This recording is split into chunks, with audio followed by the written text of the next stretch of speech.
So normally, when it comes to a movie this big, this anticipated, especially from Christopher Nolan, I wouldn't be reviewing it this late, but theaters are still closed in the Los Angeles area, and Nolan was very adamant that this movie be shown in theaters, not drive-ins for some reason. So the second I heard that this movie was going to be playing at a drive-in, I rushed my ass over to watch it, and now I have this review.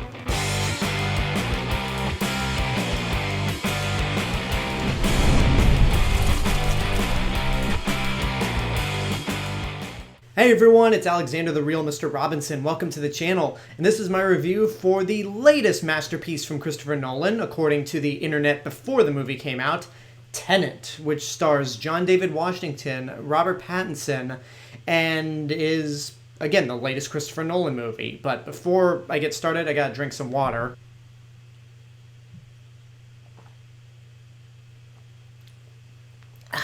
Now let me just recycle this water.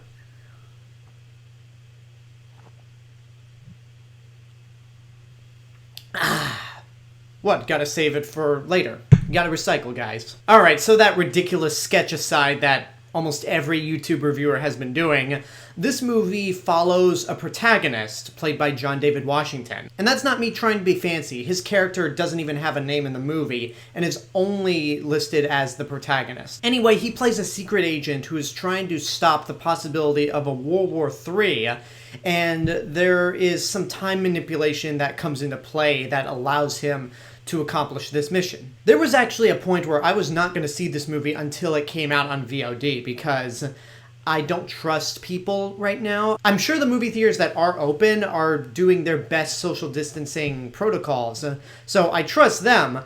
I don't trust other people. But it sucked because I love Christopher Nolan, even with some of his lesser movies, and this was really one of my most anticipated movies of the year. But the insistency of this being shown in theaters, specifically in theaters in a time where it's really not safe to go to big gatherings, just kind of turned me off. And every time the pandemic would get worse and there'd be news about this movie getting delayed, film Twitter would always go, but what about Tenet? What about Tenet? And I didn't tweet anything or I didn't say anything, but there was a point where I really just wanted to go, fuck Tenet. That's not important compared to what's going on in the world. But ignoring all that, that shouldn't reflect my opinions on the movie itself, because luckily it was released at the Mission Tiki Drive-In, which is an hour east from where I live, so not exactly a convenient trip. But again, Christopher Nolan movie, this was a perfect and safe opportunity to see it at long last, so like I said in the intro, the second it was available, I drove my ass over to watch this movie, and how do I even sum up this movie? I did read and watch a lot of reviews before going into this. People calling it Christopher Nolan's worst film, people saying that it's humorless and just joyless. Some people saying that it's a straight-up parody of Christopher Nolan movies, except made by Nolan himself. So I just thought to myself, okay, this is going to be more divisive than the people who don't like his Batman movies. And after seeing the movie, there's some of those statements that I agree with, and then other statements where I just flat out disagree. Let me just say this right off the bat. No pun intended. This is probably my least favorite of his movies, next to The Dark Knight Rises. I might still need time to really debate. Might actually have an answer before the review is done, but I felt really underwhelmed and very disappointed in Tenet. And it's frustrating because I really wanted to love this movie. There's so many great aspects about this movie that I really wish I could have loved it. But let's actually talk about those aspects for a minute. One of the things I've always admired about Christopher Nolan is his ambition. One of his biggest traits is that he tries to film as many things as he can within camera. He tries to stay away from CGI as much as possible. And when you watch this movie and watch how grand it is in terms of its scope and its set pieces, you really have to applaud Christopher Nolan as a director. That's one of the reasons why I love Dunkirk as much as I did, because man, that movie's just a technical masterpiece, and in terms of the action, Tenet is pretty much that as well. There are some great action set pieces. It's very well filmed. Although if you've seen the trailer, you do know that there is a car chase in the movie. There's that famous shot where a car uncrashes itself, I guess. And I gotta say, there's one portion of that car chase that's just as exciting as the car chase in Godzilla Raids Again. As in, not exciting at all. But that's just one section of the car chase. The rest of the action is pretty good, and what I love about this movie is that it feels very much like a James Bond spy movie. Christopher Nolan has always talked about how he grew up with James Bond and how he's always wanted to make a James Bond movie, and after seeing this, despite all the problems I have with it, which I'll get to soon, I don't understand what more evidence does the James Bond franchise need in order to hire Christopher Nolan as a director. I would see a James Bond movie directed by Christopher Nolan in a heartbeat. So again, all that is just flat out great. Another good thing about the movie are the handful of performances in here. John David Washington, who most people will know from BlacKkKlansman, is very good in the role, and he's probably the closest we've got to a black James Bond because he handles the spy stuff very well, and he has that really cool nature that you would identify with James Bond. Robert Pattinson's also really good in the movie as his sidekick, and I gotta say, out of all the actors in this movie, Robert Pattinson was the one who I was always looking forward to seeing, because not only does his character work as a great partner with John David Washington, but Robert Pattinson as an actor just continues to impress me. Elizabeth Debicki is good in this movie, and she's probably the only character in the movie that actually has an arc and has some sort of emotional stakes to this whole plot. And while the next thing I'm going to say is not really a criticism, I just found it amusing, every time she stands next to John David Washington, I kind of chuckled because Elizabeth Debicki is really tall, and compared to John David Washington looks like a little kid by comparison. Like it's just silly whenever they're standing next to each other. The score is also fantastic. Unfortunately, Hans Zimmer isn't doing the score this time around, and when I reviewed Dunkirk, I've said that whenever he teams up with Christopher Nolan, that's when he feels the most inspired, because a majority of his other big budget mainstream scores come across as parodies of Hans Zimmer scores. So part of me was really bummed that he wasn't doing the score this time around. So instead you have Ludwig Göransson from Community, Black Panther, and The Mandalorian, and after listening to his score, you will completely forget that Hans Zimmer is not doing it, and you honestly won't miss Hans Zimmer, because his score here is very cool. And in some ways, it reminds me of Brad Fiedel's score from The Terminator. In fact, there are some moments in the score where it very much sounds like the score for the original Terminator. And I honestly wouldn't be surprised at all if Göransson was inspired by the Terminator score. But what also makes the score really good is that it kind of plays into the theme of time manipulation, which I don't know if I want to go into in further detail, but I'll just say that there are points of the score where it feels like it's playing backwards, which fits very much with the theme and feel of this movie. So again, there's definitely a lot to admire with Tenet. It's definitely ambitious, it's a gorgeous looking movie, the performances are good, and it's got a fantastic score. Everything is great about the movie except the one thing that's really supposed to hold it together and keep you invested, which is the plot. It's not that it's a bad plot, it's just... Let me say this.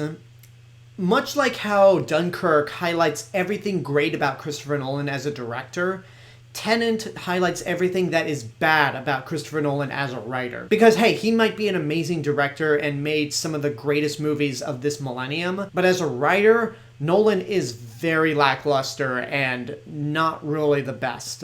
And the biggest problem Tenet has is that you really cannot understand what is happening throughout. I've heard a lot of people argue about the sound mixing in this movie and how sometimes the sound mixing is so bad that you can't really understand characters at all. And I don't know if it was because the film's audio came from my car radio, but I didn't really feel a problem with that at all. Like, there's some sequences that people have criticized for not understanding characters, and I'm like, no, I can understand them perfectly. I just don't understand the rest of this movie, because the movie really throws you into the plot, and you don't know what's happening, you're not given any sort of setup, or there's nothing to establish what's happening and who you're supposed to root for. And even down to the characters, as good as the performances are, none of the characters, except for Elizabeth Debicki, have any real motivation. You don't really understand why John David Washington is on this assignment or what his end goal is. As I said before, Robert Pattinson is just kind of there to be his partner in crime. And then when you get to Kenneth Branagh, I didn't mention him in the pros because I thought he was probably the weakest aspect of the movie in terms of your actors.